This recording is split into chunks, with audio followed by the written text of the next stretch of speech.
హిమాలయ దేశం నేపాల్ను ముంచెత్తిన ఆకస్మిక వరదలు బీభత్సం సృష్టించాయి. వందల మంది గల్లంతు కాగా అపార ఆస్తి నష్టం సంభవించింది. హిమానీ నదాలు కరిగి నదులు ఉగ్రరూపం దాల్చడం వల్లే పెను విపత్తు సంభవించింది. మారుతున్న వాతావరణ పరిస్థితులకు తోడు నదుల సహజ ప్రవాహాలను అడ్డుకునే రీతిలో నిర్మిస్తున్న జల విద్యుత్ ప్లాంట్లు, రోడ్లు జల విధ్వంసానికి కారణమవుతున్నాయి. హిమాలయ సహజ పర్యావరణ సమతుల్యతను ఎలా దెబ్బతీస్తున్నాయనే అంశాలపై ప్రముఖ పర్యావరణవేత్త డాక్టర్ ప్రసన్న కుమార్తో మా ప్రతినిధి శివరామకృష్ణ ప్రత్యేక ముఖాముఖి. నేపాల్లో సంభవించినటువంటి ఆకస్మిక వరదల వల్ల దేశంలో ఉత్తర భాగం కొంత దెబ్బతిన్నటువంటి పరిస్థితి కనిపిస్తుంది. అయితే ఇందుకు సంబంధించినటువంటి ఆకస్మిక వరదలకు సంబంధించి ప్రధాన కారణాలు ఏంటో మనతో పాటు ప్రముఖ పర్యావరణవేత్త డాక్టర్ డబ్ల్యూజీ ప్రసన్న కుమార్ ఉన్నారు. సార్తో మాట్లాడి మరిన్ని వివరాలు తెలుసుకుందాం. సార్ నమస్తే. సార్ నమస్తే అండి. సార్ ఇప్పుడు యాక్చువల్గా నేపాల్లో అట్లా ఆకస్మిక వరదలు రావడానికి కారణం ఏంటి? దాంట్లో వాతావరణ మార్పులు ఏమైనా కారణంగా ఉన్నాయా?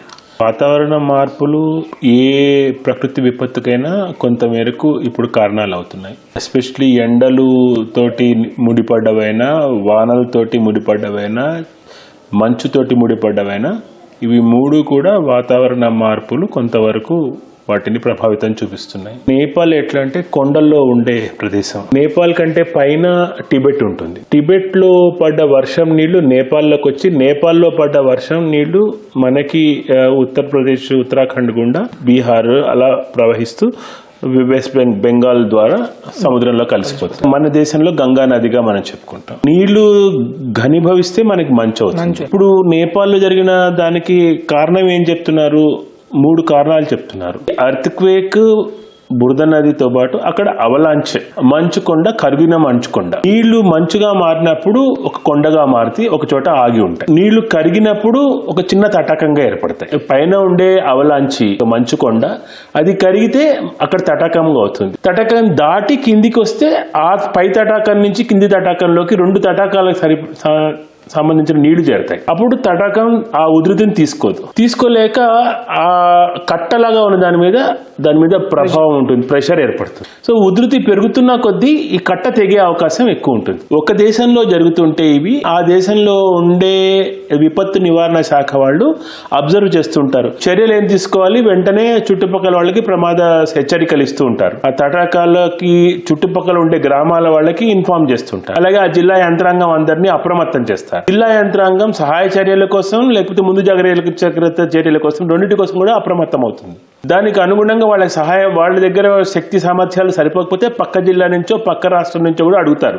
గా కరుగుతున్న నేపథ్యంలో ఈ GLYFs ఉన్నాయి కదా సార్, ఇప్పుడు వాటి ముప్పు నేపాల్కి ఎంత ఉందని అనుకోవచ్చు సార్? నేపాల్ కైనా మనకి ఉత్తర భారతంలో హిమాలయ రాష్ట్రాలన్నిటికి కూడా వరద ప్రమాదం ఉంటుంది, ఎప్పటికీ ఉంటుంది. సముద్రం వెంబడి ఉన్న ప్రదేశాల్లో సముద్రం నుంచి వచ్చే సైక్లోన్స్ నుంచి వచ్చే ఫ్లడ్స్ ఇంపాక్ట్ కూడా ఉంటుంది. మన మెయిన్ గా పెరెన్నియల్ గా ఎప్పటికీ పారే నదులన్నీ కూడా హిమాలయాల్లోంచి పారే నదులే. హిమాలయాలు అన్నిటికంటే యంగెస్ట్ మౌంటైన్స్ అంటారు, దృఢంగా లేని మౌంటైన్స్. ఎప్పటికప్పుడు కొండ చర్యలు విరిగిపడడం అనేది మనం సహజంగా వింటూ ఉంటాం. దానికి తోడు అక్కడ earth quake prone area. Earth quake అయిందంటే, ఒక భూకంపం వచ్చింది అంటే కొండ విరిగిపడ్డం, ఆ కొండల మధ్యలో సరస్సులు ఉంటే ఆ సరస్సు తెగిపడ్డం. మామూలుగానే మంచు కరుగుతూ ఉంటుంది కాబట్టి ఆ మూవ్మెంట్ ఉంటుంది. ఎందుకంటే హిమాలయాల మట్టి లూజ్ గా ఉంటుంది కాబట్టి ఆ లూజ్ మట్టి చేరినప్పుడు అది బురద నదిగా మారుతుంది. ఆ బురద పారినట్టుగానే మనం ఇప్పుడు హిమాలయాల్లో నేపాల్ జరిగిన వరదని మనం చూస్తే తెలుస్తుంది. చైనా నుంచి కాబట్టి వాళ్ళ దగ్గర నుంచి వార్నింగ్ వస్తే నేపాల్ వాళ్ళు రెడీ అయ్యేవాళ్ళు. నేపాల్ వాళ్ళు వార్నింగ్ ఇస్తే ఇండియా వాళ్ళు రెడీ అయ్యేవాళ్ళు. లేకపోతే అది మూవ్మెంట్ అట్లానే ఉంటుంది కాబట్టి పైనుంచి కిందికి నీళ్లు. సార్లు ఏమవుతుందంటే, మనం అనుకున్న స్పీడ్ కంటే ఇంకా ఎక్కువ ఉధృతంగా వర్షం పడితే, ఉధృతంగా మంచు కరిగితే, లేకపోతే ఒక నది కూడా కట్ అయిపోయి దాంట్లోంచి కూడా నీళ్లు చేరడం, ఇట్లా చేరినప్పుడు ప్రమాదం కాస్త విపత్తుగా మారుతుంది. ప్రాణ నష్టం, ఆస్తి నష్టం కూడా జరుగుతుంది. ఇట్లాంటి సందర్భంలో ప్రస్తుతం మన దేశంలో కానీ నేపాల్లో కానీ ఎర్లీ వార్నింగ్ సిస్టమ్స్ ఏవైతే ఉన్నాయో అవి సరిపడా ఉన్నాయా? అంటే వచ్చే విపత్తును ఎదుర్కొనే విధంగా ఉన్నాయా? ఇంకేమైనా అప్డేట్ కావాల్సినటువంటి అవసరం ఏమైనా ఉందా? ఇప్పుడు విపత్తులు ఎప్పటికప్పుడు అప్డేట్ అవుతున్నాయి.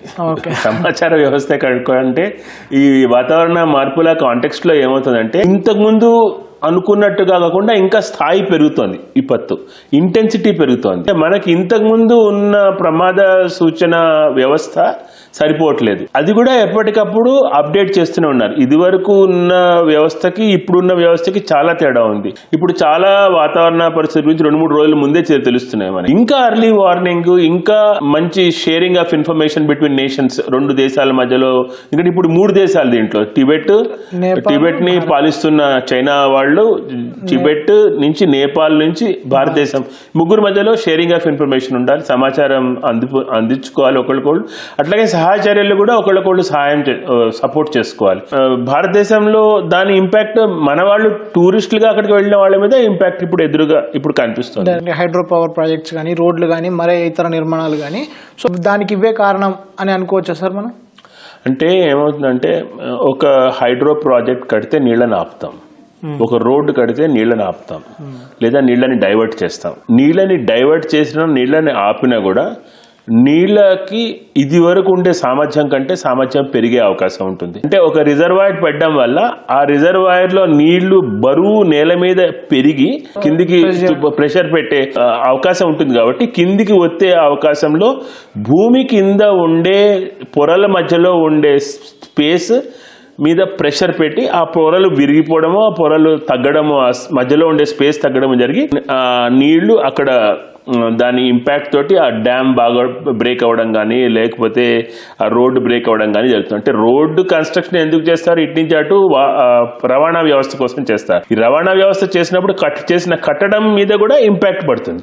కట్టడం వల్ల కూడా నీటి ప్రవాహం మీద ఇంపాక్ట్ కనబడుతుంది, వరద మీద ఇంపాక్ట్ అవుతుంది, వరద నుంచి కట్టడం మీద కూడా ఇంపాక్ట్ అవుతుంది. భవిష్యత్తులో భారత్లో కానీ, నేపాల్లో కానీ ఇటువంటి ఆకస్మిక వరదల నుంచి తట్టుకోవాలంటే ఏం చెప్తారు సార్ భారత ప్రభుత్వానికి కానీ, నేపాల్? అంటే ఫస్ట్ తక్షణం చేయాల్సింది ఎప్పుడైనా సహాయక చర్యలు. ఇట్లాంటి వరదలు వచ్చినప్పుడు, వరద రాకముందు చేయగలిగింది ఏంటంటే, నీటి ప్రవాహానికి ఉండే ఉధృతిని బట్టి దాని ప్రెషర్, దాని పవర్ తెలుసు కాబట్టి ఏం చేస్తారంటే దానికి దారి కల్పిస్తారు, నీటికి బయటికి ముందే వెళ్ళిపోవడానికి. అప్పుడు ఈ ప్రెషర్ తగ్గుతుంది.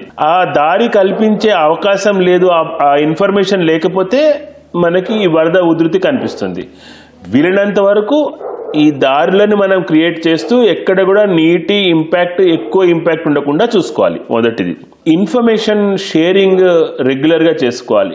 ఆ అప్రమత్తత కలిగించడానికి మనం ప్రజల్లో కూడా అవగాహన కలిగించడం, చైతన్యం కలిగించడం ఇంకొక పని మనం చేయాల్సిన అవసరం ఉంది. సహాయక చర్యలు చేయడానికి ఇట్లాంటి ప్రాంతాల్లో రెడీనెస్ ఆఫ్ ది సిస్టమ్ ఇంకా ఎక్కువ పెరగాల్సిన అవసరం. భూకంపం నుంచి వచ్చిన వరదతోటో, ఒక అవలాంచి నుంచి వచ్చిన వరదతోటో, ఒక హిమని నదాలు పొంగితే వచ్చిన వరదతోటో జరిగే నష్టం కంటే ఇప్పుడు ఎక్కువ ఉంది. ఎందుకంటే పెద్ద పెద్ద కట్టడాలు, బిల్డింగ్స్ కట్టడం ఒకటేంది, నీటి ప్రవాహానికి ఆనుకుని జనాభా కూడా పెరుగుతోంది. ఎప్పుడైనా సరే వరద రాగానే అమ్మ వరద వస్తుంది, నెక్స్ట్ వరద వస్తుంది, వరద గురించి డిస్కషన్ చేస్తారు. మళ్ళీ తర్వాత 2 నెలలు 3 నెలలు అయిన తర్వాత మళ్ళీ వరద గురించి ఆలోచించరు. ఎందుకంటే 100 ఏళ్లలో ఇట్లాంటి వరద రాలేదు కాబట్టి ఇంకో 100 ఏళ్ల వరకు నాకు వరద రాదు అనుకునే భావన ఉంటుంది. ఇప్పుడు వచ్చిన లాంటి వరద నెక్స్ట్ ఇయర్, ఆ నెక్స్ట్ ఇయర్ మళ్ళీ వచ్చే అవకాశం కూడా ఉంటుంది ఈ వాతావరణ మార్పుల కాంటెక్స్ట్ లో.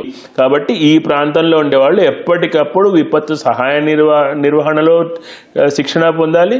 ప్రజలు రెస్పాండ్ అవడంలో కూడా కమ్యూనిటీ డిజాస్టర్ మేనేజ్మెంట్ అంటారు. కమ్యూనిటీని ఏ ప్రాంతానికి, ఆ ప్రాంతానికి ప్రభుత్వ వ్యవస్థ వచ్చేలోపు వాళ్ళు స్పందించాలనేది వాళ్ళు కూడా రెడీ అయి ఉండాలి. సమాజం బాధ్యత ఉంది, అక్కడ ఉండే గ్రామాలు, పట్టణాల ప్రభుత్వ వ్యవస్థ కూడా బాధ్యత ఉంది. Thank you sir, thank you so much. నమస్తే. సో ఇవి మొత్తంగా డాక్టర్ WG ప్రసన్న కుమార్ గారు చెప్తున్నటువంటి విషయాలు. కెమెరామెన్ ఎన్ రమేష్తో శివరామకృష్ణ ప్రసాద్, ఈటీవీ న్యూస్, హైదరాబాద్.